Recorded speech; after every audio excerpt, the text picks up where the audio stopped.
The Radical. Fundamental principles of freedom, rational self-interest, and individual rights. This is the Yaron Brook Show. Fundamental principles of... Hey.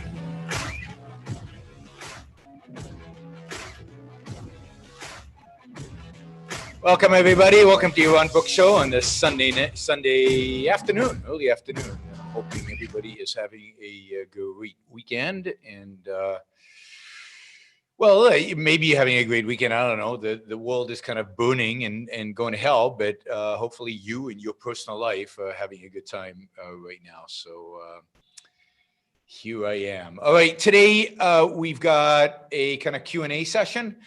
I'm supposed to have some of my $25 or more level subscribers on to ask questions. I think I've got one. So I'll also be available to take, we've got one more. All right, so two now. So I'll also be able to be available to take any Super Chat questions. So prepare your Super Chat questions if you're on YouTube. If you're not on YouTube, and you want to ask a question, then hop onto YouTube because that's where the action is. And that's where it's easy to ask questions. It can cost as little as a couple of dollars. And you can ask anything you want. You can challenge me on anything you want to challenge me on. Of course, if you're a $25 or more supporter, you never got a link. All right. Let's see if I can send a link. All right. I can send Jonathan a link, I think. All right. Check your email, Jonathan, in a second. Jonathan. Yep, there it is. There's the link. All right, just send it to you, Jonathan. So feel free to join us. Not sure why you didn't get the link. All right, so what we're going to do is we're going to go through some of the people on the Zoom. And then those of you who contribute more than $25 a month on one of the platforms were eligible for this. If you didn't get a notice, let me know, and I'll make sure next time you do. Of course, there is a separate session for those of you who give $100 or more. So again, you can those of you in YouTube, are welcome to use the Super Chat feature. There is a lot going on in the world right now, so hopefully there are a lot of good questions. Okay, we'll go to phones. We'll start with whomever it is and introduce yourself if you can. Whoever it is with a 734 area code number. Hi. Hi, this is Jennifer. Oh, hi, Jennifer. Okay. Hi, I just wanted to ask you. I'm surprised. One second, I've got the sound coming in from the wrong place. Hold on 1 second, Jennifer, so that I can get this right, because otherwise it won't go on the recording. There we go. Say something now. Hi, can you hear me? Perfect. Okay, now you're being registered everywhere. All right. How's it going, Jennifer? Fine, how are you? I just wanted to ask one question that I thought of that I didn't ask last time. You know, you said you used to watch Iron Chef, the old original one. Yeah, the one from Japan. Do you remember that? Yeah. Did you ever go to any of Iron Chef Japanese Morimoto's restaurants? Yes. Yes. Oh, okay. I've been to Morimoto's restaurants. I think I've been in Vegas and maybe in Philadelphia. Yeah, we went to the Philadelphia one. That's the one we went to. Yeah, I've been to the Philadelphia one, and then I think I went a couple of times to the one in Vegas. And then, of course, I've been to a lot of Morimoto kind of inspired restaurants, and the names escape me now, but there are a bunch of kind of Japanese chefs that were inspired by Morimoto and created kind of similar type style menus. But yeah, I like the Japanese show, though. I always thought it was ridiculous, and I couldn't believe it was real. And then the U.S. show I thought was in a sense even better.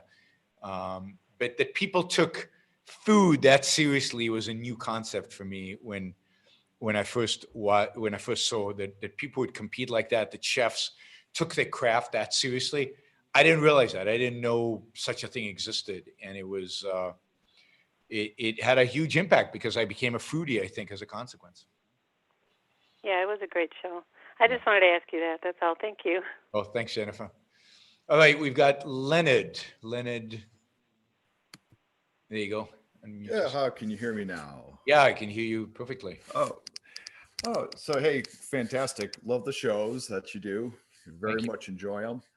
I guess the question I was going to ask was about We the Living. Okay. And in We the Living, I noticed Ayn Rand used a lot of objects like the Primus and the wood burning stove, and these objects seem to appear throughout the novel in relationship to the theme. Do you have any comments on the significance that brought to the story that I might have missed? No, I mean, I'm sure it has significance because Ayn Rand didn't do things like that in her novels accidentally. And it all has ultimate meaning, and good artists do that. So there's nothing accidental in the frame, in the picture they're drawing. But I can't recall the scenes in We the Living well enough to be able to draw it out. You'd have to ask me while I was reading it or right after I read it. I just don't remember enough. But if I were you, if you're interested, go back and read the scenes and see if you can see the connection, because I'm sure there is one. It's just a question of having it fresh and kind of looking at them, looking at all of them and seeing what is common to them. But yeah, my guess is there is a connection. Great. All right. Thank you very much. Sure. We've got 917 area code. Yaron, hi, this is Andrew. Hey, Andrew. How's it Hi, going? Yaron, this is Andrew. Hi. Hi, Andrew. I wanted to make a pitch to you for objectivist intellectuals to focus more on manipulation of our opponents. Okay. And here's what it is. When I notice the debates with intellectuals and just in general, it's just a meta observation. We are in this platonic world where, let's say, the debate capitalism versus socialism. Yep. A lot of people think capitalism sounds good as kind of a general form. But as soon as you put in any substance, the socialists they have these very clever ready-made attacks for every single item of substance you can talk about when you talk about capitalism. So, for example, the reward for your achievements topic, and you discussed this earlier on your show with the billions clips you were playing earlier this week.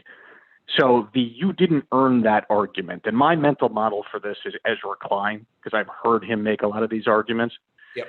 If you say to Ezra Klein, billionaires work hard, yep, which really is a legitimate argument. I mean, billionaires work really, really hard. Not the passive income billionaires, but the type of billionaires I mean. Sure. He would say, so does a low-income mother of 4 children working 3 jobs. They work hard. And he'd be right. That's not an argument. Say that. I'd never say billionaires. And he'd be right. Then if you said, well, I got what I earned, not that I'm a billionaire, but I have what I earned because I made good choices. He would say you grew up with all the advantages of white privilege, so those choices were easier for you to make. Sure. If I said I did it on my own or some variant of that, he would talk about how nobody does it on their own because everybody uses public infrastructure. Sure. So what happens is, I think capitalists are put in this position where they have to refute every one of these counter arguments and end up getting and there's substance in all of these. I'm not dismissing any of the counter arguments or the value of contradicting those arguments, but I'm saying that I think it puts capitalists on the defensive constantly. Whereas, of course, if you looked at socialism, you would be able to come up with many more negatives than capitalism. But because they're approaching it from just a purely negativist argument, the person putting out the positive is at a disadvantage.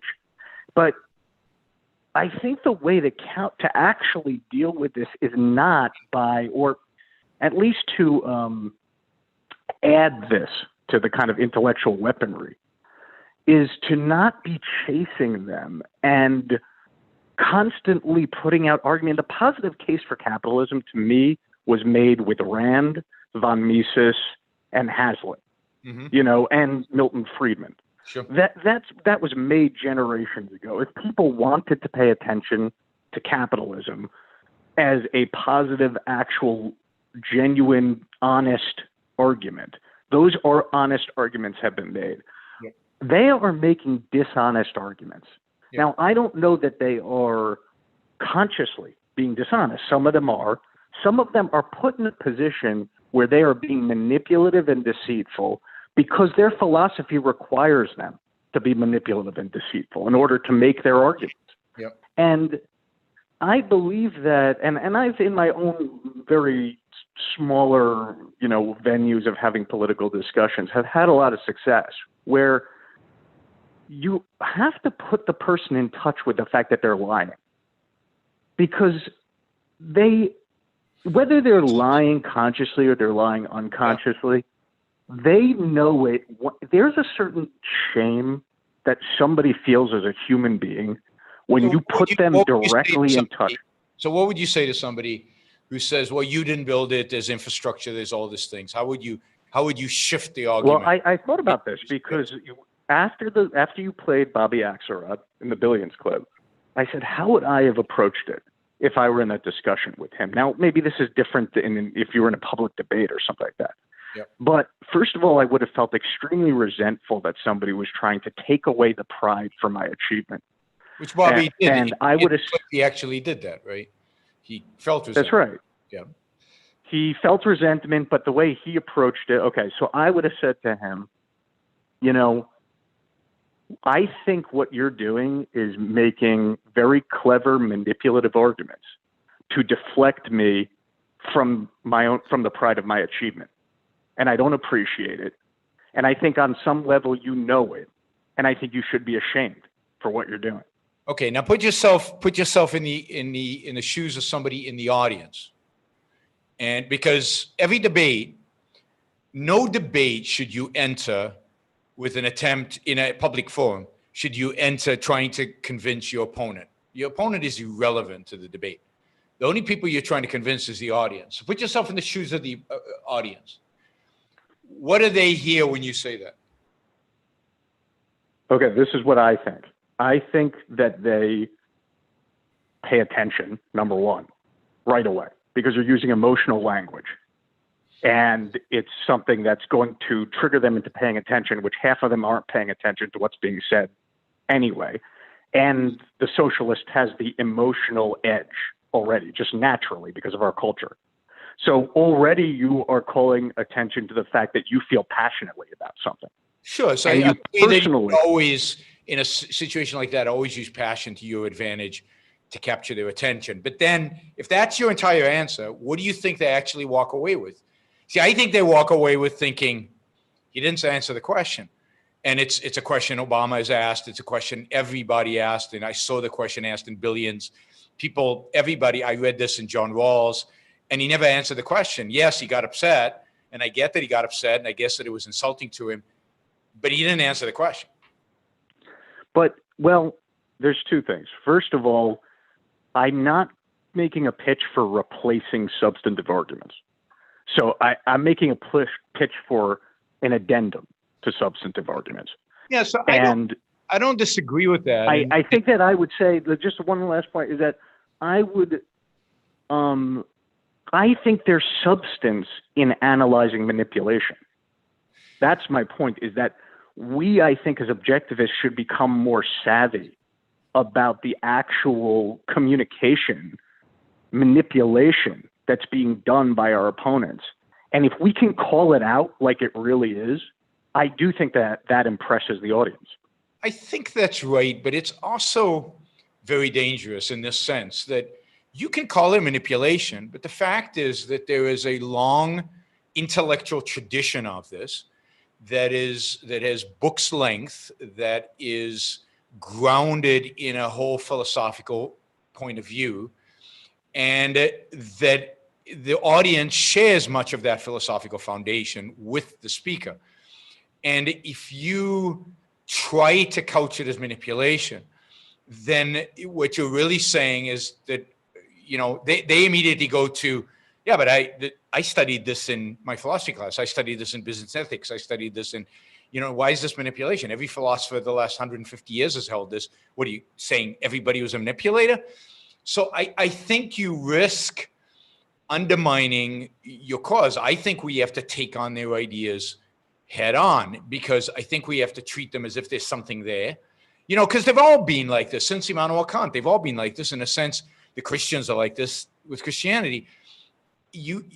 I think you're right. I think you have to, and I try to do this in my debates, you have to bring in a certain element of emotion. You have to bring in, well, that's insulting, or that, I did build that, or, I take issue with what you're saying there. That's a personal insult. But at the same time, you have to then address the underlying views, not as manipulation, but as straight philosophy, because that's what the culture gets. So they're all emotionally manipulating the audience by using altruism.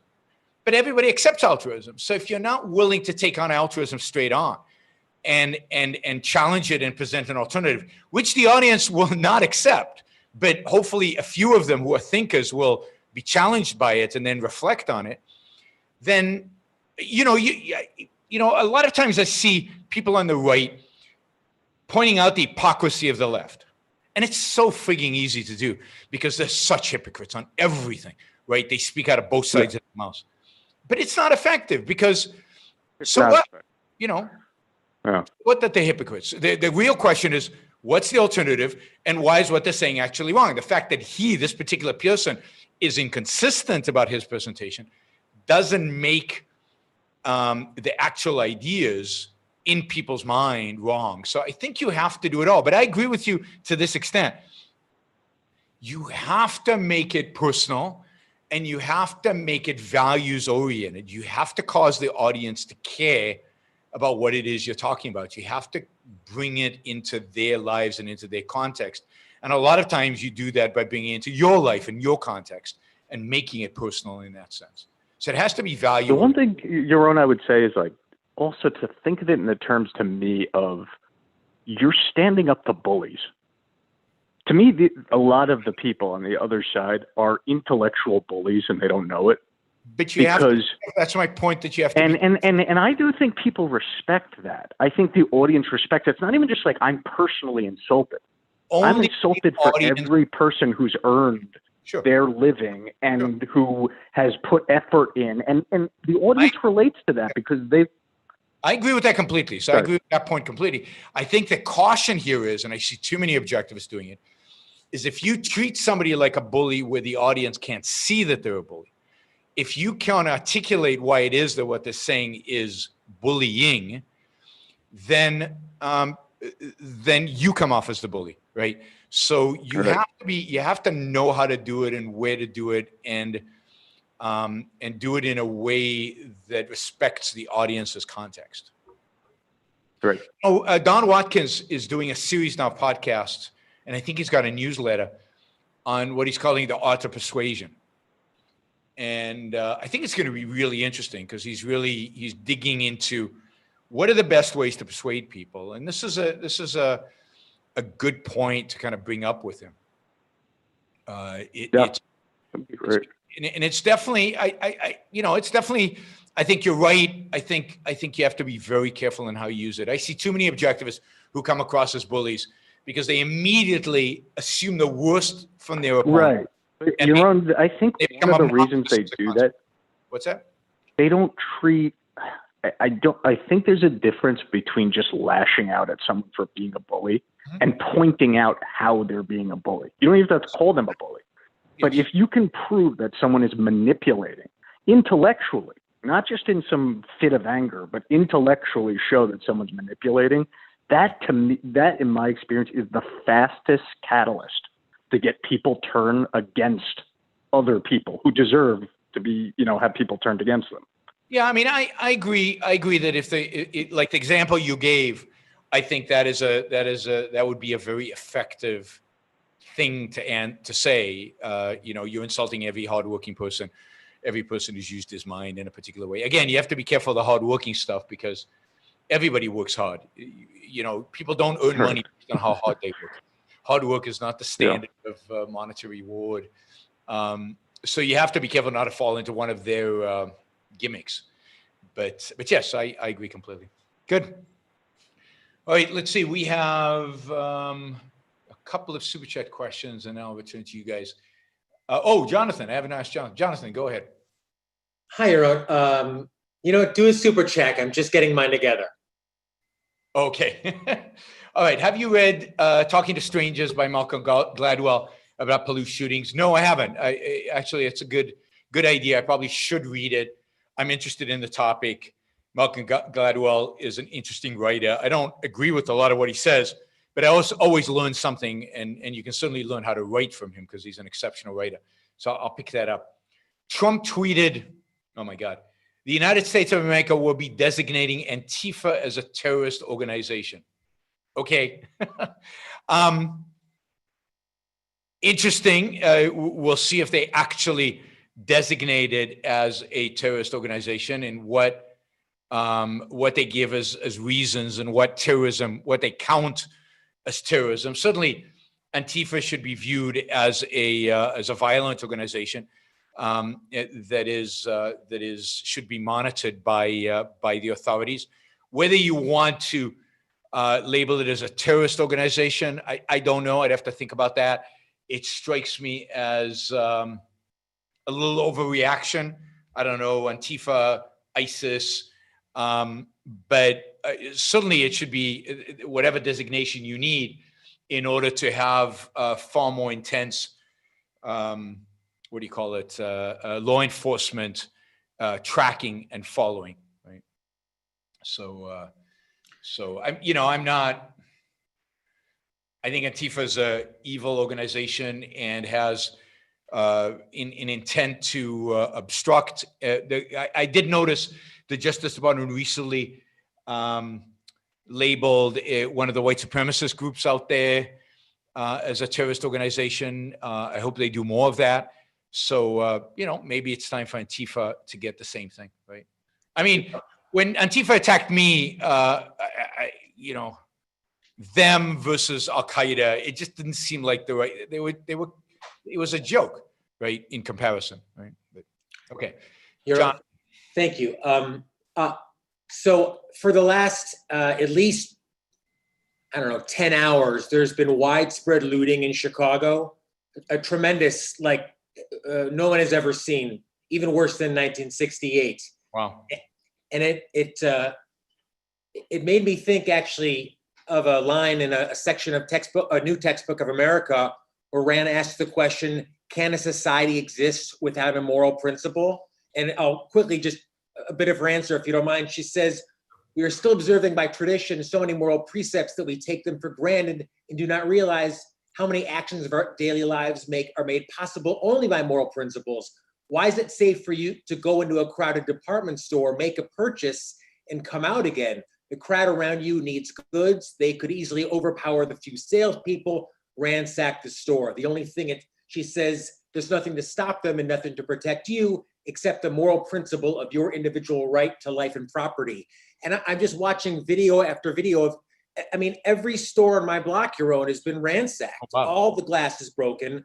The whole city has been burning and on fire. And I just am, is that moral principle, those basic moral principles, gone? That this type of complete nihilism is happening on streets. Is this all over downtown Chicago? And it's during the day? It's actually happening right now during the day. It's downtown, but Yaron, it's also in the south and west sides. It's all over. It's in Atlanta. You saw what they did to CNN building. It's in Minneapolis, although the National Guard supposedly clamped down on them yesterday. It's in LA. LA hasn't seen riots like this since 1992, the Rodney King beating, Is this nihilism? It reminds me of what Dr. Peikoff used to say, that, it's not that necessarily they want to steal it, but they don't want to have the value. They just don't want you to have the value. No, if it was stealing, you could somewhat understand it, but no, this is more than stealing. This is smashing. There was no stealing going on at CNN. They were just smashing the building. They were just destroying. They're burning cars. They're not stealing cars. They're burning cars, and they're not just burning police cars. Okay, they might have a reason to hate the police, although it's an illegitimate, irrational reason. They're just destroying private property for the sake of destroying private property. This is just nihilism, anger, frustration, hatred, and a breakdown of civilization. And it really is. I mean, if I hadn't committed to doing this this chat, I was going to basically talk about the riots, because I think there's a lot to say about the riots. This is truly a breakdown of civilization. This is what Ayn Rand predicted years and years ago. This is the culmination of a mixed economy, a culmination of a Trump presidency. You talk about morality.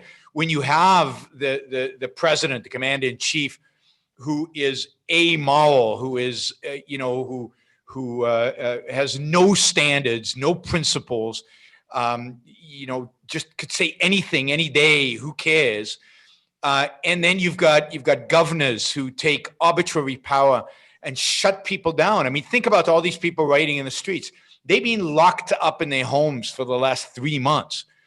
I mean, think of the frustration, the anger building up while that is happening. And all you needed is a spark.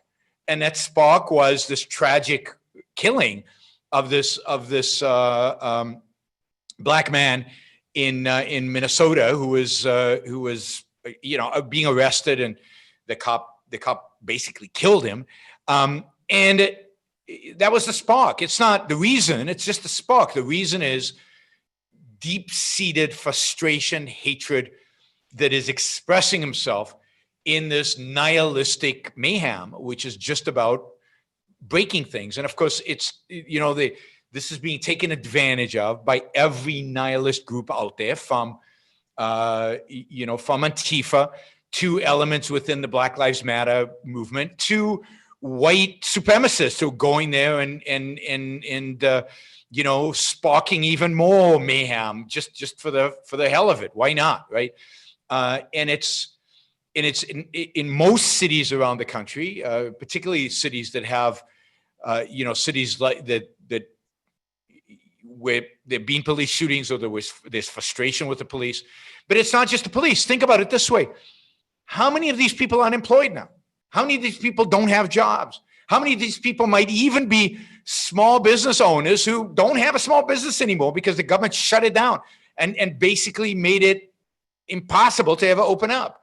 I mean, think of all the frustration that we've had over the last 3 months with everything that's going on. And we have a moron in the White House who keeps fueling this and inflaming this, instead of being a leader, instead of a calming influence, instead of pointing out the issue of private property and rights and respect your fellow man and think about what you're doing. These are people who might employ you. These are people who create the businesses that make it possible for you to earn a living. None of that. Nobody is making that message, right? And instead, they're either just, it's this group or that group. They're going after particular groups, where my guess is 90% of the people out there rioting are not members of Antifa. So you turn Antifa into a terrorist group, doesn't mean anything to them. Doesn't mean anything to them. So you've got to actually, you've got to be much more aggressive in terms of National Guard and police to stop this. And B, you've got to have a proper response. You've got to have a presidential response and a moral response. And Trump and most of our political leadership is just incapable of doing that. So here's the parallel I want to draw on. And I'm going to give a longer answer but I think this topic deserves a longer answer. In 1969, I think it was 1969, Ayn Rand gave a talk called Apollo and Dionysus. Everybody should go read her talk, read the essay Apollo and Dionysus, right? Jonathan, do you remember where that's published? Which of her books? Oh, I know. It's in the Anti-Industrial Revolution, which is the new title is Peter Schwartz's. Anyway, I can't remember. But look up Apollo and Dionysus by Ayn Rand. It's available online for free. It's available both on YouTube. You can listen to her deliver the speech. Return of the Primitive. Return of the Primitive, that's right. Return of the Primitive, thanks. Return of the Primitive. And it's one of the great essays, one of the greatest essays ever written. It's a great essay. She compares the launching of the Apollo with Woodstock. Apollo 11, landing on the moon, and everything that represents, and the love the Americans have for technology and progress and success and science, and she associates that with Apollo. And you could think about that yesterday with Elon Musk's spaceship taking off and docking with the International Space Station, and wow, what a great achievement for a rocket designed and produced by a private entity, yes, with government funding, but basically a private entity, private entrepreneur who's built a business whose only customer is the government, but at least it's not all government. At least we've proved that a private enterprise can do this. It's a beautiful thing, right? And at the same time, barbarians in the streets of America, the children and grandchildren of the generation of Woodstock is out in the streets of America, manifesting the philosophy of Woodstock in reality, making it real by smashing windows, burning buildings, destroying for the sake of destroying. This is Woodstock. This is Dionysus. And what is Dionysus? Dionysus is the placement of, it's the opposite of Apollo. Apollo is reason, fact, logic, reality. Dionysus is emotion. Dionysus is, the god of wine, right? It's all about emotion. It's all about pleasure. It's all about hedonism. And a hedonism is the brother, sister related to nihilism. And think about the culture in which we live. We live in a tribalistic culture guided by what? Guided by nihilism. Nihilism across the board. And again, I know everybody thinks I'm just a hater of Donald Trump, but is Donald Trump motivated by anything but emotion? Is there anything to suggest that there's any thinking going on with Donald Trump? He is the most emotionalistic president I've ever seen in the White House. And this is definitely what you're seeing right now culturally is SpaceX versus the riots. The riots representing three forces in our culture.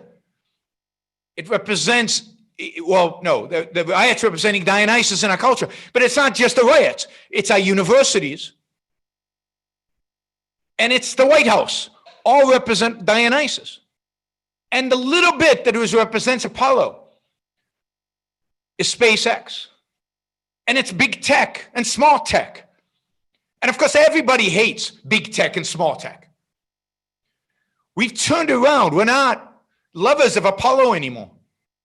We take for granted technological achievement. We take for granted the next generation of an iPhone and the ability to do Google searches for zero cost, and access to all the knowledge in the entire world. We just take that for granted. We don't admire it. We don't appreciate it. We don't venerate it. Like Ayn Rand describes in Apollo and Dionysus, where she still had hope for the American people, now we all condemn it. Now we are all stuck in the mud of Woodstock. Now we are all just emotionalists following our tribal instincts, our tribal leaders, mimicking whatever, just mouthing off the truths that have been revealed to us from those leaders. I mean, what we're seeing today is a direct consequence of Woodstock and all of the intellectuals that led to Woodstock and have the products of Woodstock. How many of those Woodstock attendees riling around, in the mud there, ultimately became university professors and taught the generation of rioters right now that reality is not that important, that logic and reason are impotent, that they should follow their genes, and that the businessmen, the billionaires, the high-tech companies, the producers, the creators, the builders, they are nothing. They don't deserve what they have. Their property is meaningless. That property rights are just a male, white, chauvinist ugliness, and that they should destroy. That property rights is just thievery. And now you're seeing the consequence. So the riots today are just the consequence of what we've been teaching our kids for generations now. And as a consequence of not challenging that new left generation, instead elevating them to the heights of academia so that they can take their ugly ideas, their horrible view of man and of the world, and infect our kids with it. And then who do we have challenging these leftist ideas? We have the Dionysus of the right, whether it's the religionists or whether it's just the pragmatic, unthinking, anything goes, make America great again, emptiness, anti-intellectual, anti-ideas.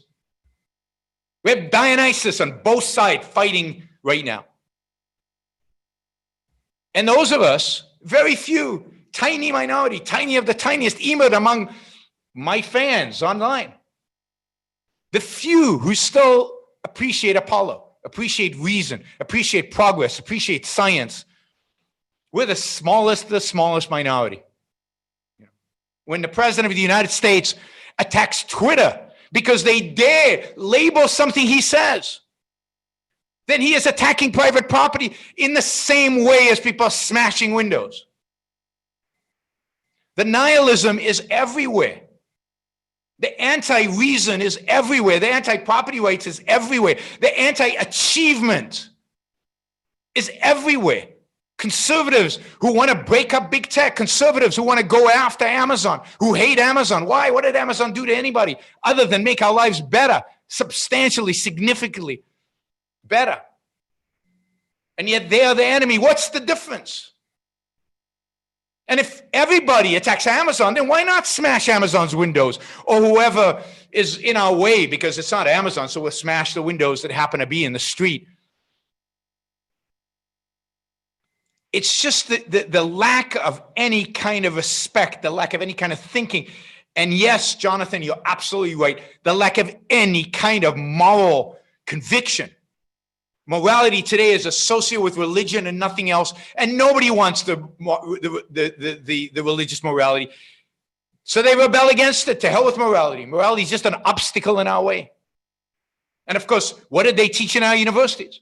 Morality is just a subjective white male creation that is being foisted on you by white males in order to subjugate you to the existing order so that white males can continue to exploit you.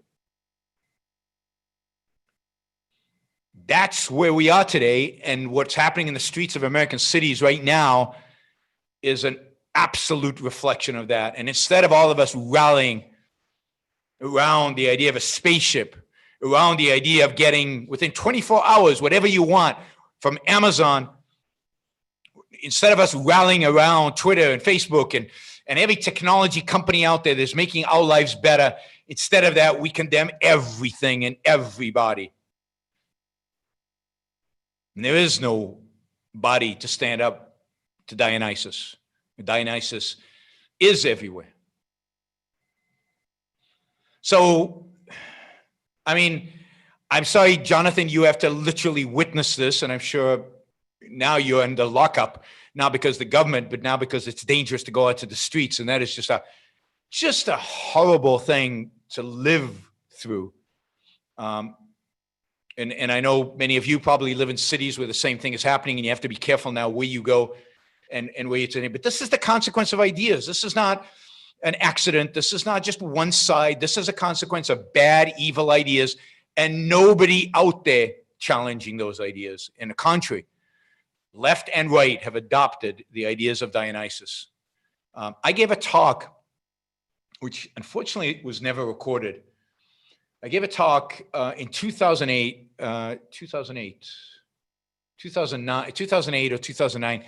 It was 50, it was to commemorate Ayn Rand's talk on Apollo Dionysus. And it wasn't necessarily, so it was a talk basically updating that. And basically what I said was Dionysus is represented on the left by environmentalism, but it's also, in those days, I think this whole identity politics wasn't quite evident.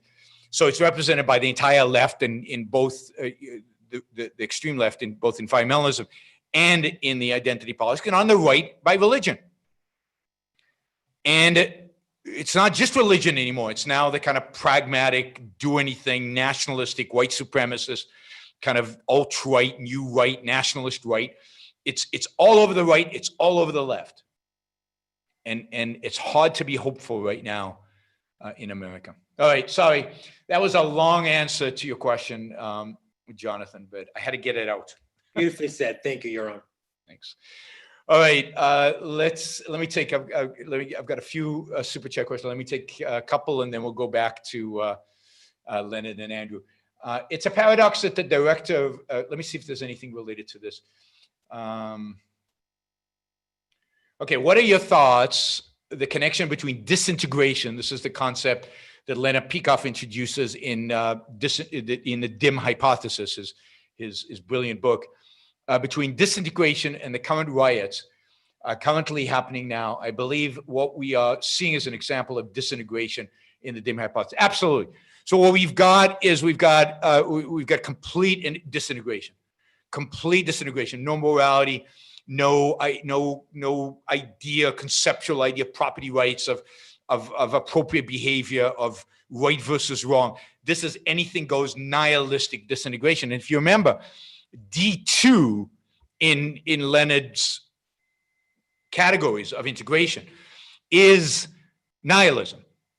It's the complete destruction. And of course, my view is that Trump is to a large extent a D character, D2 type. So we've got disintegration across the board. And we know disintegration is unstable. You can see it right now in the world. Disintegration is rioting and breaking and looting and destruction. And that is not sustainable. That will lead to, in some context, the police state, that will lead to some integration. And of course, that integration is not going to be around a proper concept of individual rights and freedom.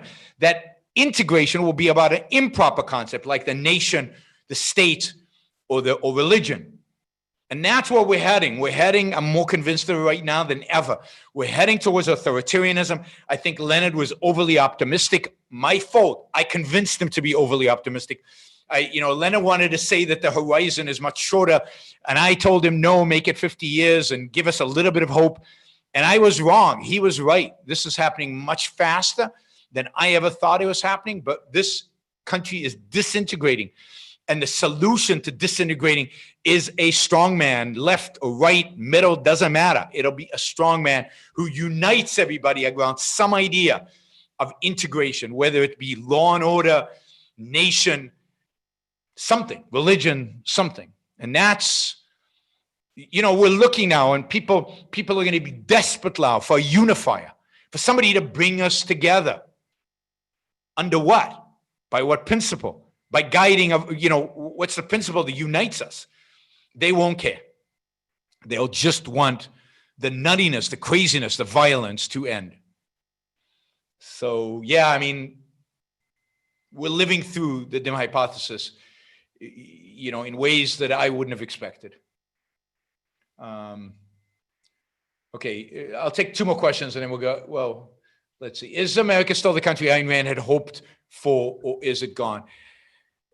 I think there's still a remnant of America there, but it's so fragmented in the different places and not integrated and not.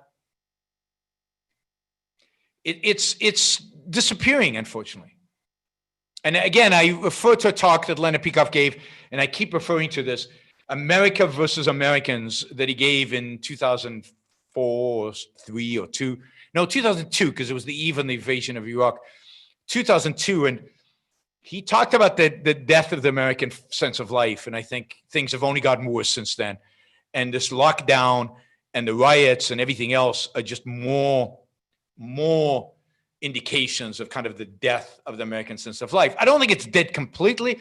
I think you see it once in a while. You see it in the rocket launch and people's response to that rocket launch. You see, the SpaceX. You see it a little bit in Silicon Valley. You see it in the productive nature you see it in people not wanting the lockdowns and resisting them here and there, but it's too little. It's just, there's not a lot of it. Let's see, is there anything else about this? Okay, let's go. We've got quite a few super chat, but let's go to Leonard. You have to unmute yourself. Hey, Yaron. I wanted to ask you a question about one of your paintings on the wall. Yeah. Behind you. Do you have the one with the Twin Towers and then the man overlooking the Eiffel Tower? And I always interpreted that as a capitalism versus socialism articulation in the painting. Is that a correct interpretation? Or? No, I don't think that's the Eiffel Tower. I thought that is the new. It's got the Twin Towers, and next to it is the new. I can't remember what they call it, but the tower that replaced them. So he's basically juxtaposed the Twin Towers and the tower, the Liberty Tower, whatever it's called, next to it. So it's not an Eiffel Tower, and it's not there's no political, in that sense, a political message in it. Does that make sense? Makes sense. Thank you very much. Sure. Andrew?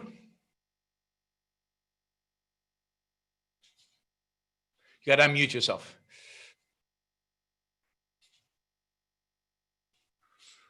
Andrew. Okay, you're unmuted. Yes, hi, okay, I'm here. Yes.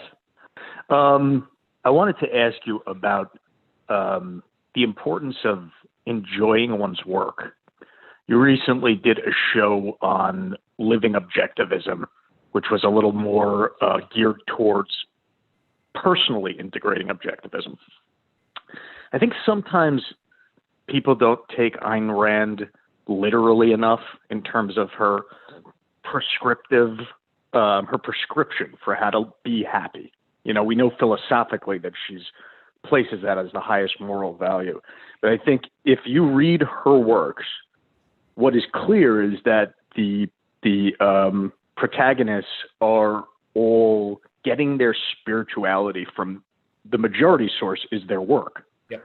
And even in Ayn Rand, she, I remember going through her letters, just a little aside, that Isabel Patterson had told her to go out and have a good time. And she said, I still don't know how to do that. My only good time is at my desk. Yep.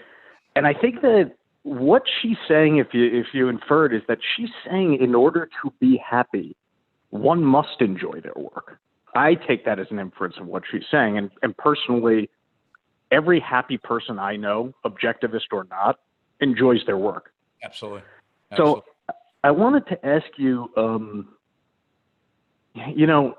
maybe just get you to comment on the importance of that. And also, what strikes me is that with these levels of depression in society, I wouldn't be surprised if that's a major cause, that you have a lot of talented, smart people who I think give up on enjoying work. And if we take Ayn Rand seriously, you're basically cutting off your path to happiness if you do that. And I wouldn't be surprised if that is a very depressing, sad thing that somebody has to live with for their whole life. So why do you think so many talented people, if you agree with that, do give up on the ideas, the great ideas they have, or even just the notion of enjoying work and having fun with what one does for a living? I'll put that out to you. That's absolutely right. And it's a great observation. It's absolutely true. Yes. I mean, Ayn Rand talks about having, so first of all, one needs purpose in life. And I've talked about this before, but in every aspect of one's life, one needs purpose. And you cannot be happy. You cannot attain happiness without having a purpose in life. And we just did a conference, the OCON, the virtual OCON, was all about this issue of purpose in life. And hopefully those lectures will be released soon and everybody can listen to them because I think they're crucial. And what Ayn Rand says is, while your moral purpose in life, the big purpose in life, is the pursuit of your own happiness, it's happiness. The means to that, the purpose that kind of integrates all your values and makes it possible for you to attain happiness, is productive work. It's actually having a central purpose, which is being productive.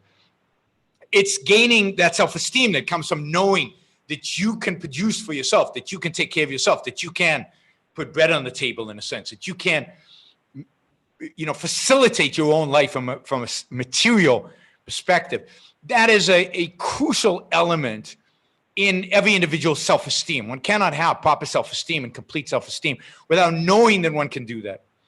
And of course, work is also where every other one of the virtues comes into play. Work is where one applies a reason, in the most intense way. It's about problem solving. No matter what work you do, there is an element of problem solving in it. And if there's not, create one. That's what it means to really enjoy your work. It's to challenge yourself, to push yourself, to really use your mind. It's the place where obviously we bring about the virtue of productiveness, but it's also whether it's integrity or honesty or independence, all of those virtues come to play when one is at work. And the two situations, one is that you love your work because you're doing something that you truly love doing, and it's fun and it's exciting and it's great. And that's an ideal situation to be in, and that's wonderful. And people should pursue that and try to make sure that, try to pursue their top love, their top value, do what you're passionate about. But it's also true that doesn't always happen. That doesn't always turn out. It isn't always possible to pursue a career surrounding your passion. But then pursue a career that still interests you and make it your passion.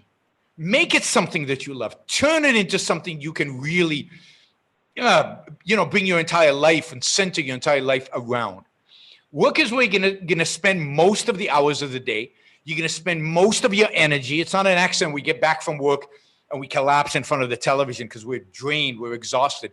Well, if that's where you're exerting your energy, make it so that you are challenging yourself, you're enjoying it, you're gaining real benefits from it, that you're really engaged with it. And so it's crucial.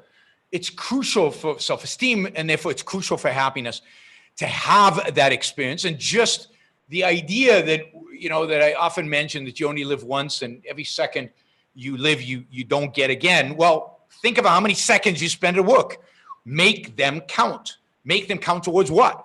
Towards your own happiness, which means towards making that work as meaningful to you as possible. That's where human beings get meaning. They get it from their work, from their productive activities. Now, I do think that a big cause of depression, of unhappiness out there in the culture is that people don't do that. And they don't do that for a number of reasons.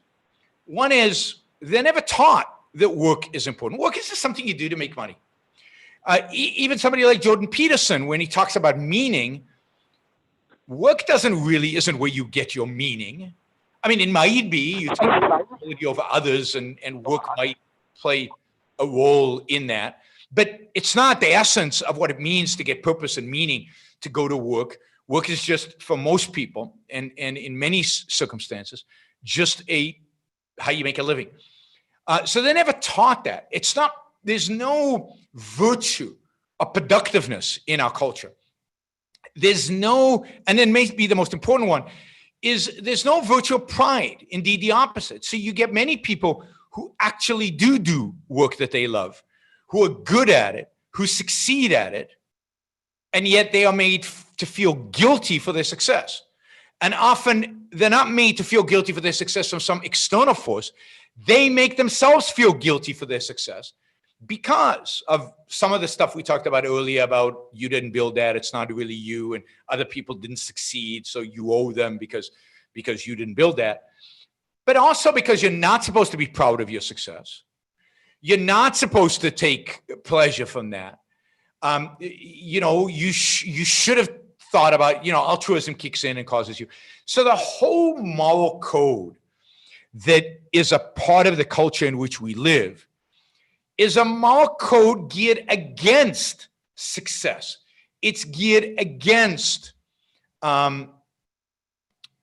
this idea of enjoying your work, embracing it, thriving in it, and living it. Right? Our time morality is about really, helping others and sacrificing and giving back. There's no morality of creating. There's no morality of building. There's no morality of embracing your career, and people do it, but not in a moral perspective. So young people think about career, and then they get to middle age and they have a middle age crisis. Why do they have a middle age crisis? Because suddenly they say, well, why does my career have meaning? Where does that come from? Shouldn't there be something bigger than myself? What happened to all my idealism? And idealism is always altruism, altruistic or collectivistic. And then they stop being able to enjoy their work because they feel guilty about it. So that's kind of what is going on, both psychologically and morally, that leads people. Yeah, I absolutely think that most people out there in the world that are unhappy because they do not have a central purpose. They haven't defined it. They haven't thought about it. They haven't engaged it. They don't enjoy what they do. They don't integrate their life around it. And instead they feel guilty for it, and they resent that fact. So they resent it. And when people, everybody says, oh, when you're on your deathbed, you never say, I should have spent another hour at the work. Everybody says, I should have spent more time with my family. Really? I mean, there's a reason why we spend more time at our work, because that is where we really get the satisfaction. And that's where we're challenged. That's where we push ourselves. That's where we get that self-esteem. So, but the culture tells us the opposite. The culture depreciates the value of career, the value of work. The culture right now is, why work at all? Get a check from the government, UBI, universal basic income. You don't have to work. The government can just print the money and give it to you. And then you can go and riot in the streets and break windows, right? These are all people who got stimulus checks not that long ago, right? And now they're using their free time to break windows. So the whole culture is structured against really being and embracing work. And indeed, people who do that, people who love their job and embrace it and really dedicate themselves to it and spend a lot of time at it, are condemned. Movie after movie after movie condemns them for that. All right, let me, Jonathan. Then I'll try to catch up. I'll come back to me if you don't mind, sir. Okay. All right, here's some super chat questions. It's a paradox that the director of other people's money purposefully cast Larry the Liquidator as buffoonish, immoral, clown, yet we consider speech as a... I thought I had this answer and consider his speech as a brilliant diatribe on how free markets work. Was this an accident? I thought I answered this when I did the show. So I'll answer it again, but I know I've answered this before. Sure, no, I think he did it on purpose. I think he wants you to experience this dissonance. You cast Gregory Peck in the role of the anti-capitalist, anti-free market, anti-finance, traditional stakeholders matter. I run the company for the employees. Shareholders don't matter. They're just greedy and stuff. And then you cast Danny DeVito as the capitalist, and you create this cognitive dissonance. And I'm sure a lot of people who watch the movie love the Gregory Peck character. Now, I think it is a brilliant movie. I think it's one of the best movies. It's maybe the best movie depicting finance ever. It's certainly one of the best movies depicting capitalism ever. And you have to overcome the character, the Danny DeVito and his ridiculousness, right? But yes, I think the director did it on purpose to create that cognitive dissonance. And in a sense, to undercut the character. By the way, the movie is based on a play. And in the play, the Danny DeVito character is handicapped. He limps through the play. So again, some slight way of undercutting him. So he's not a good-looking, heroic type. It's purposefully that he's being undercut. The movie is Other People's Money. It's one of my favorite movies, but a great movie in terms of finance and in terms of capitalism and in terms of portraying what a financier, what a takeover artist does and why he does it. And it does it brilliantly. Have you read Jonathan Haidt's The Righteous Mind? If so, I would love to hear your thoughts. If not, I would highly suggest it. It does well at explaining the different moral frameworks people have. I've read parts of it. I never finished it. It drives me crazy. I mean, it's one of those books that really drives me crazy because it's like most of these authors, it doesn't recognize the role of free will. It builds into the whole thing that we have these moral frameworks because we have particular genes, and our genes dictate our moral frameworks. Our moral frameworks come from whether we like to take risk or don't take the risk, or particular genetic characteristics that we might have. I'm not even sure I don't think that even taking risk is a genetic characteristic. So I reject the whole approach, geneticist, DNA-based approach. I think it completely undercuts what morality is really about, which is individual choices. It doesn't give enough credit for the role of ideas, for what ideas really are. And then in the end, his different moral frameworks doesn't even include my framework, right? He's just taking moral frameworks within the big context of conventional morality. But so he's describing the left and the right, and he basically said, you're born that way. And I don't buy that. And I think it's a consequence of the ideas that you are taught, the choices that you make, the things that you choose to focus on, the things that you choose to integrate, the moral code that you ultimately choose to have. And that, yes, there's certain genetic things that impact who you are, but it cannot be at the level of ideas and at the level of morality. Morality is an unbelievably abstract idea that can only be achieved through choices and through free will and through conceptual thought, which requires free will. And you've got to analyze philosophy, and you've got to look at philosophy, and you've got to think about why certain periods, certain moral codes dominate, and where that comes from. And that can only come from the dominance of ideas in a culture and the interplay between ideas and other aspects of the culture. So it's not ideas in a vacuum, it's ideas in art, ideas in science, ideas in religion, ideas and all these other things and the interaction between them that determine a culture's attitude towards morality. Tribalism is pretty much the only way people don't hate the good for being the good. What? That is a bizarre statement. Tribalism essentially is the hatred of the good for being the good. Because what is the good if not the individual? What is the good if not individual success? And you hate the individual by the essential of the tribe. The tribe is dominant over the individual. And in particular, if the individual happens to be a member of a different tribe. If your tribe is of the right and the CEO of Apple happens to be of the left, you hate the good for being the good because he's in the wrong tribe. So tribe is inculcates, is one of the sources of hatred of the good for being the good.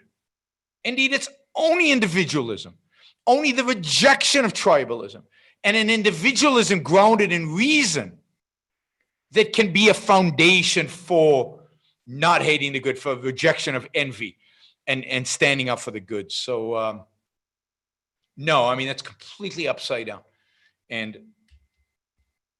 upsetting that people think that way because it's very dangerous. Okay, one more question. If during a riot, people try to break into your store, do you have a moral right to shoot them? Yes, you do. You have a moral right to protect and defend your property. Should, though, the police, when people are trying to break into stores, just shoot them? That is a last resort, and it is there are much better techniques in terms of policing where you don't have to shoot them. And indeed, the ideal is that the police stop them from breaking into your store so you don't have to shoot them. And indeed, if you can point the gun at them and say, go away, then that is the right thing to do. The right thing to do is not to shoot them immediately. The right thing to do is to use the weapon to threaten them, and if they don't accept the threat, shoot them.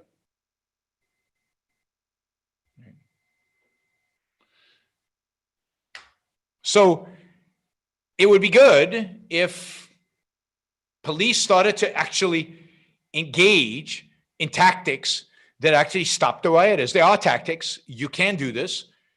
And I think the police are both afraid to do it And in some cases, don't know how to do it. In some cases, I think they've not gotten the green light from politicians to do it, and that they're basically letting people riot without limit. And you can see part of that. You can see in the fact that in Minnesota, they literally abandoned a police station to the rioters, and they were told to do so by the politicians. Now, if that doesn't embolden the rioters, what will? Somebody says, I haven't seen television in these past hours. I don't watch television. So any news I get from reading, and I've been reading the news the last few hours, but I don't gain much value from seeing, particularly the commentators' comments on stuff. I find that annoying. So if I was going to watch the riots, I would watch them with the sound off. All right, Jonathan. I'll defer to your very generous super chat questions. Thank you, Yaron. Okay, thanks, Jonathan. All right, let me take one more super chat question, then I go to Leonard and Andrew. The issue of white privilege is resurfacing during these protests. Can you please comment? Yeah, I mean, of course it is. Again, it's you are being told that you, as somebody who's white, cannot comment on anything that's going on right now. You are being told that your genes basically exclude you from having an opinion because everything that's going on is about genes. This is racism 101. Those calling white privilege are racist. And now it is true that blacks have been discriminated against, and depending on the research you see, I think there's significant evidence to suggest that police are indeed discriminate against blacks. The solution for that is not to discriminate against whites. The solution to that is not to be a racist.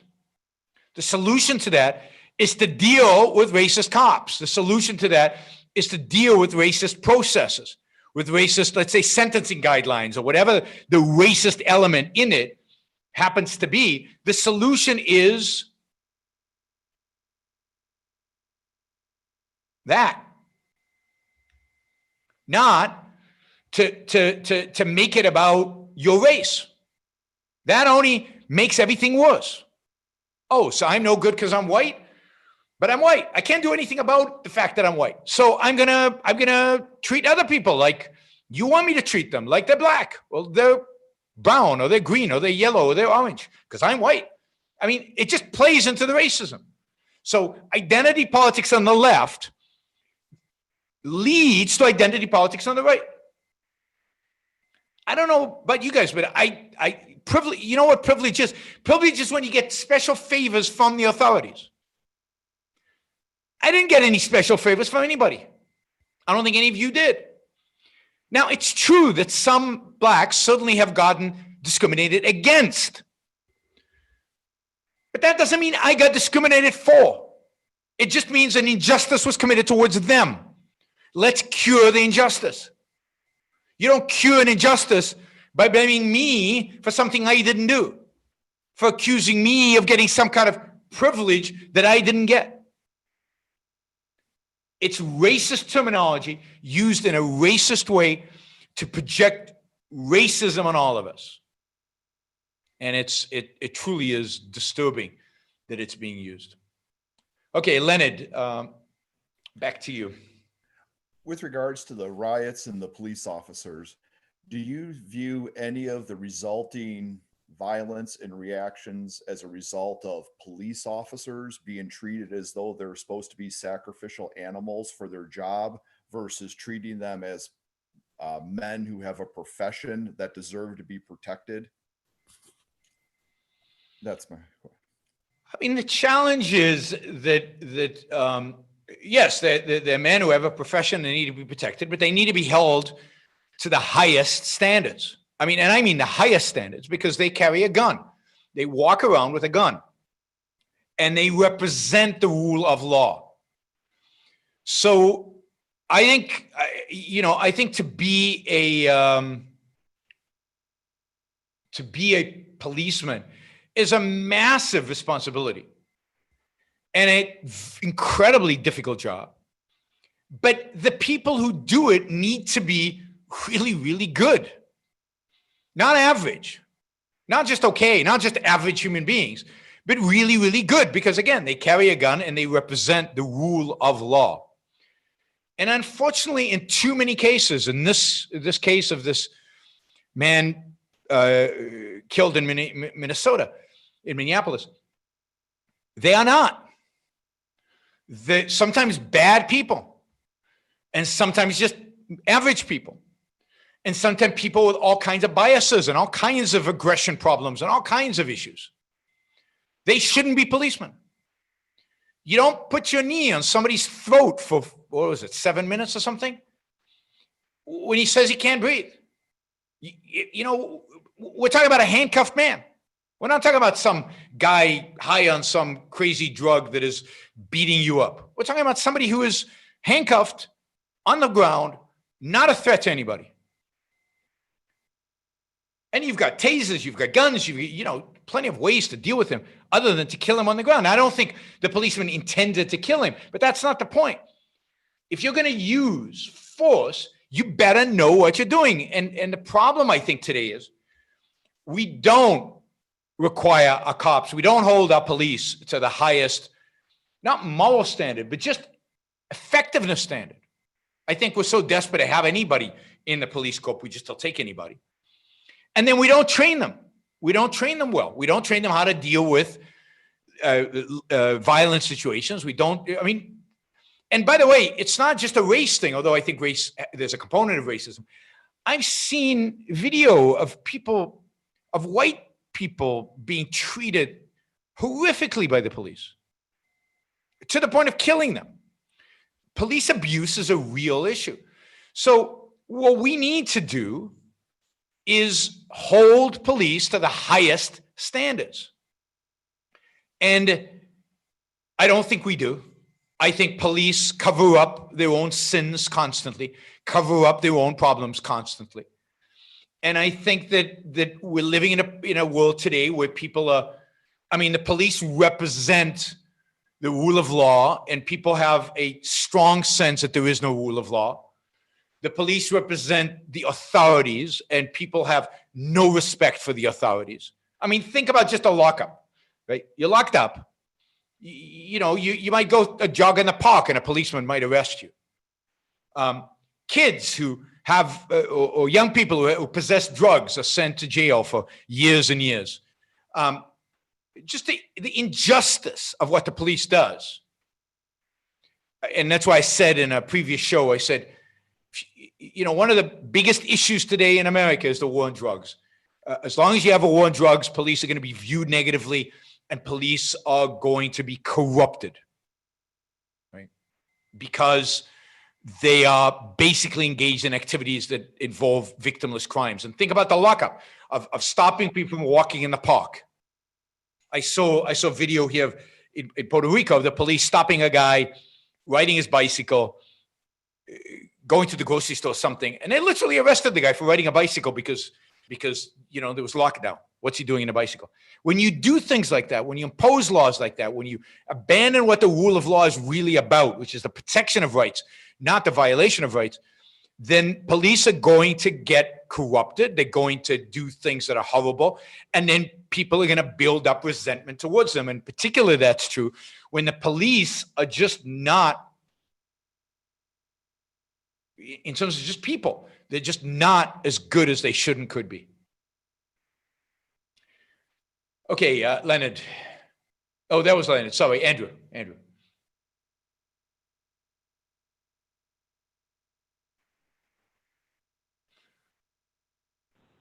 All right, I unmuted you. Hey, Yaron. Hey. All right. I don't know if you saw, Tom Nichols wrote an article about Trump, the least masculine president. Yeah. And okay, it wasn't a great article, but it was an interesting theme, I thought, because it countered a certain narrative on the right of Trump being this kind of masculine hero. Yep. And I was giving it some thought because there's a bunch of people I follow on Twitter, and I know you've looked at the manosphere before. There's a lot of bad stuff in the manosphere. But there's also kind of like the manosphere has matured to some degree, and there are some better people in it. That's good. And they think that they have the same opinion on Trump, that he's this masculine hero. Yep. And I was thinking, why do they think this? I mean, it really is kind of, I think, just an Attila argument. You know, he's brutal with reporters. You know, that's their main. He fights their back. main. You know, right? But it strikes me just like, what are they missing? When I think of a masculine hero, I think of George Washington or Thomas Jefferson, primarily because they were men of thought and action. Yep. And it seems to me that they're missing in their concept of strength, because I do think they're identifying strength correctly as having something to do with masculinity, but they're missing mental strength.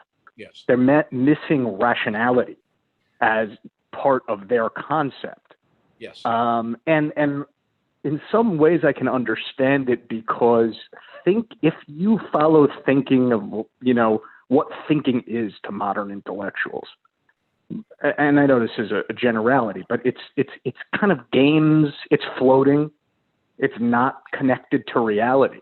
Mm-hmm. And I can understand, you know, a lot of these guys in the manosphere, they're ex-athletes, and I hold that in their favor. They're people who have a proper metaphysics, and they do their own independent thinking. They're not politically correct.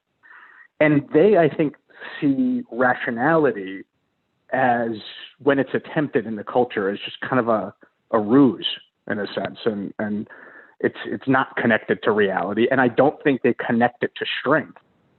And that may be why they're viewing Trump as some, you know, strong masculine idol, just because he's brutal, you know, with reporters. So what do you think about that? Yeah, I mean, I think it's a really good observation. I mean, I agree with you, because I don't think Trump is masculine at all. You know, and to me, not only is rationality part of masculinity, but self-esteem at an emotional level is even more so. So if you think about great masculine male heroes, they have a certain presence, and they have this real self-esteem, this deep down confidence in their own ability, to deal with reality, to deal with other people. They're not men that you can insult easily. They're men that speak. They speak less, right? They don't get angry very quickly. They're in control of themselves, of their emotions, and of the environment in which they live, right? I think George Washington, right? There's a masculine hero for you. And of course, they are also not, I don't think masculinity is about control of others, right? It's not about power over other people. Indeed, I think many of the people who went out to gain power over people are the opposite of masculine. Think Hitler, Stalin, or something like that. There's nothing masculine about gaining power over other people. So, you know, I admire Washington for walking away from the presidency and walking away from being defined as king. I really can't think of real masculine, politicians these days. Certainly Biden isn't a good alternative. But Trump is anti-masculine because he has zero self-esteem. His lashing out and fighting is from a position of weakness, not of strength. It's an anti-reason, anti-rationality, emotion-driven, just lashing out. I mean, a masculine, heroic man would never call a female opponent of his, what did he call Fiorina, call Fiorina ugly like something or other. He would never call a woman ugly because she was an opponent of him. I mean, that is, if there's a sign of weakness and patheticness and just anti-masculinity, that's it, right? And his whole way in which he deals with the press is not for the position of strength. It's from a position of weakness. It's not that he has an argument he just lashes out at them. And once in a while, when you see these press briefings, he'll be so insulted and so upset at some comment, particularly if it's a female reporter, that he'll walk away because he can't control himself. He can't control his emotions. And that is the exact opposite of, part of being part of masculinity, I think, is being able to control emotions. And that goes back to reason and rationality and being able to, think of the song, the poem, If, and unfortunately I can't recite it by heart, but it's something about if you can keep your cool, well, when all men around you lose theirs. I mean, can you see Donald Trump keeping his cool in a crisis, in a difficult situation? You can see it on his Twitter rants. The Twitter rants are so unmasculine. They're the opposite of masculine. They're an hysterical, they're hysteria and emotion on steroids. And they come in rants. They come in like 5 or 6 of them in a row. And it's just, yeah. So I definitely agree that he's not masculine.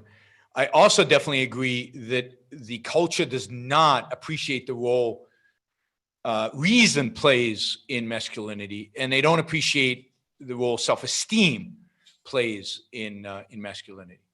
So, and self-esteem is crucial, I think, to masculinity. Masculinity is about commanding nature. It's about commanding the world. It's about, I can take over, I can deal with reality. It's about the sense of dealing with reality. And it's actually linked to the question before about productiveness, right?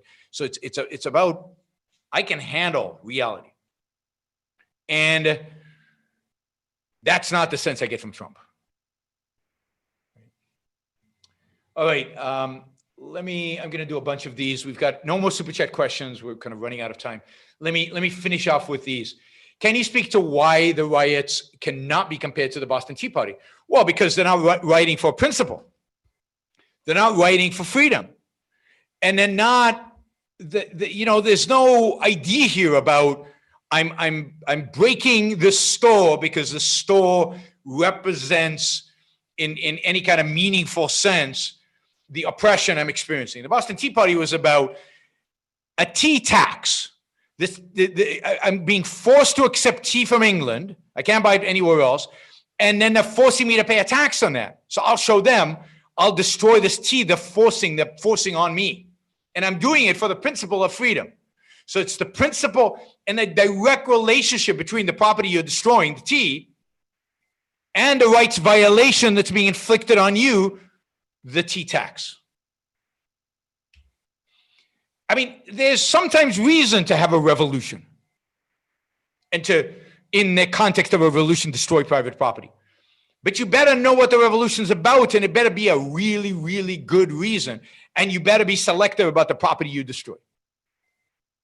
There are no politicians interested in stopping bad cops.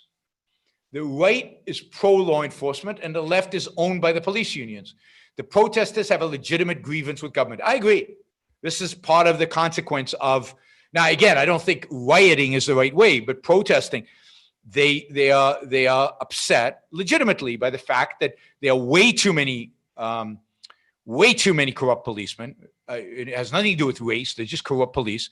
And there are way too many corrupt laws that the police are then forced to enforce. And there's way too much frustration and injustice out there. And they don't know where the injustice originates from. They don't know where to guide their anger. And this is what's going on. And you're right. There are too many apologists to the police on one side. And on the other side, they've offered no reform. So you look at all these leftist cities or leftist states. Why haven't, if the left cares about making police better, then where are the police reforms? Where are the proper reforms to improve police behavior? We don't see that. We don't see that. Do you have any thoughts on how New York City recovered from the complete disintegration in the 70s? Can that be a roadmap back to sanity and prosperity? I mean, basically, New York City recovered by, in a sense, respecting its roots. It happened during Reagan's presidency, so the two are connected. There was a sudden change. I mean, this is the great value of Ronald Reagan. There was a change in the psyche of America. There was this a rebirth of the belief that America could be successful, that Americans were good, that America could stand up to its enemies, and that American capitalism could be a success. I think people voted for Reagan very tentatively in 1980. They voted against Jimmy Carter because he was so pathetic. But once he came into office, people started listening to him, and his rhetoric was very positive, optimistic, supportive, America first in a healthy kind of way. He didn't always do the right thing, but he certainly gave a great speech. He also then did things like cut taxes and cut some regulations and do things like that. So it got the U.S. economy going again, although there was a real serious recession first in 1982. But it started to recover by the time of the 1984 election. And the same thing happened in New York. New York regained a respect for Wall Street and cultivated Wall Street and allowed Wall Street to become even more dominant and more successful. And elements within New York continue to undercut Wall Street, particularly the district attorney's office under Giuliani, who is a real monster in the story. New York started to regain focus on itself, and then they put in place kind of the policing strategies that were very helpful in reducing crime. But there are lots of reasons why crime came down starting in the 1990s, very early 1990s, late 80s in New York and across the country. I mean, we live today in one of the lowest crime environments ever. And there's real questions about why that is, and I'm not sure I have the answer. But part of it was better policing. I don't think that's a model for what we're experiencing right now, because I think it's worse right now. I also think that there's nobody like Ronald Reagan on the horizon. There's just nobody out there who projects that kind of confidence and positivism about the United States and what its potential is. Nobody out there that projects the kind of positivism about the free market or a market at all. I don't know any politician in the Republican Party who has even a fraction of Reagan's ability to communicate or Reagan's optimism and inspiration. Republicans either become trumpets, that are complete and utter statists or they become nationalists, or they become even more religious or whatever. So the Republican Party is useless, and there's nobody there. There really is nobody there. Now, maybe somebody will rise up from the ashes of the Republican Party, but it's hard to see who that would be. The most influential voices today in the Republican Party are the worst voices in the Republican Party. Sorry I didn't explain it properly. I meant with tribalism, a person will say, admire a musician or a speaker, but if one of their friends become a speaker, they would hate it. I guess I still don't understand your question. I'm sorry. I'm something there I'm missing. I love how Dagny Taggart repeatedly gave the security guard a choice before shooting him. Yeah, me too. You don't take a life easily. Not unless your life is threatened, and then it should be easy. But you don't take a life easily, including when you're a policeman. But even when somebody breaks in, if you have the possibility of giving the person a chance to walk away, then do it. Part of the horror of that black kid who got murdered in I can't remember, Atlanta or whatever it was, by these two civilians making a civilian arrest. What were they shooting him for? Did he have a gun? He didn't have a gun. They literally shot him. You don't do that. You don't do that. You take a picture of him, and if he runs away, you call the police, they go hunt him down. But you don't shoot him. They would be making a citizen's arrest, supposedly.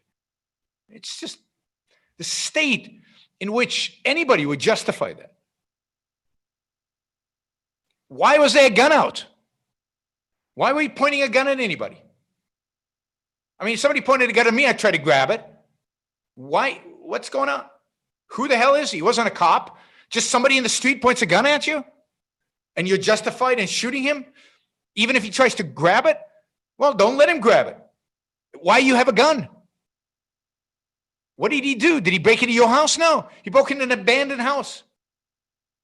Did he pull out a gun himself? Did he pull out a knife? It's just unbelievable. Is Hong Kong more impressive than Manhattan? Yeah, I think it is, primarily given the time frame in which it was built, the modernity of it all, and the context and the difficulty geographically of building the skyscrapers there. Manhattan was more impressive 30 years ago, but the mantle of great skyscrapers is definitely moved from Manhattan to Asia. I mean, Shanghai, in many respects, is more impressive than Manhattan. Because of the audacity of the skyscrapers, the audacity of the architecture, the boldness of it, the willingness to experiment when they build. I mean, there are a couple of new impressive skyscrapers in Manhattan, but most of them are pretty boring and uninteresting. Whereas in Shanghai, almost every one of them is interesting. Architects from all over the world, the best architects in the world, go to Asia to build. So that's sad about New York. Is altruism growing or shrinking in most people's moral judgment? Altruism is morality for most people. Now, what I think is growing is a disregard of morality completely. That is because they don't want to be altruistic, they abandon morality completely. But altruism is universally the standard of morality that's at the back of everybody's head, whether they live it or don't live it. Most people don't completely live it only partially. But even those who reject it in favor of, what I talked about in Billions. I can either be sacrificed to you or I can force you to sacrifice to me or manipulate you to sacrifice to me. Those are the two options. But it's always because that altruism sets the stage. What did Ayn Rand think Aristotle got wrong? We'll have to ask an Aristotelian scholar like Greg Salamieri, not me, right? I mean, fundamentally, he got wrong a lot of things. From his epistemology is completely wrong, according to Ayn Rand, and certainly elements of his ethics are wrong and incomplete. But, on topic by topic, yeah, the whole issue of universals, but I'm not the right person to ask these kind of questions to. But on topic by topic, on the actual issue, they disagree. It's the methodology that he got right, and he got so much right in the metaphysics, and A is A, and reality, and logic as epistemology, that he is the foundation of everything good. But in terms of some of the actual positions, his theory of concept is completely different than Ayn Rand's theory of concept. So, and again, his meta-ethics, the way he gets to his ethics and the way he decides what's a virtue and what's not, is different than Ayn Rand's. But we'd have to ask a philosopher, not me. Hasn't objectivism been proven scientifically? How can you say it's just another opinion or perspective? I never said it's just another opinion or perspective. It's been proved. I don't know what you mean by scientifically, but it's been proved, in my view, by reality, by the facts of reality. So, that's how I proved it to myself, in a sense, scientifically. But it's still true that objectivism, every person has to prove it to himself. Whereas I don't need to prove the theory of, relativity or quantum physics or whatever, because it's not relevant to my life. I don't need to know the theory of relativity. We all need philosophy. So to some extent or another, we all need to be able to prove the philosophy is right for us. Is right so that we can use it. That's what I meant by for us. So I proved it in my mind. It's your responsibility to prove it in your mind. You can't just say to other people, it's been proved scientifically, therefore accept it. They have to prove it. They have to figure it out for themselves. Is racial profiling wrong? It depends. It's right when it's relevant. It's wrong when it's not. What would be relevant? Somebody breaks in to a grocery store and the police have on the police thing, somebody looks Asian or looks, white or whatever, right? Just broke into this and he's escaping along Fifth Avenue, right? Then the police have legitimate reason to stop people who look Asian on Fifth Avenue. They don't have a reason to stop blacks on Fifth Avenue because the description wasn't Asian. I think profiling after 9/11, people should have been profiled for color, skin, for religion, for, ethnic background. So it has to be a particular context, right? It has to be, there is a legitimate objective threat from somebody looking like this, and therefore I can screen people based on that. But if somebody says there's a robbery and you go, well, it must be a black person, but they haven't said if that it's a black person, and you go stop every black person because there was a robbery, but you don't stop anybody else, then that's inappropriate. Okay, cool. Thank you. Thank you, Andrew and Leonard, for joining us. Thank you, Jonathan, wherever you may be. Jonathan always bails out at like an hour, 20 minutes, but then argues for a 3-hour show.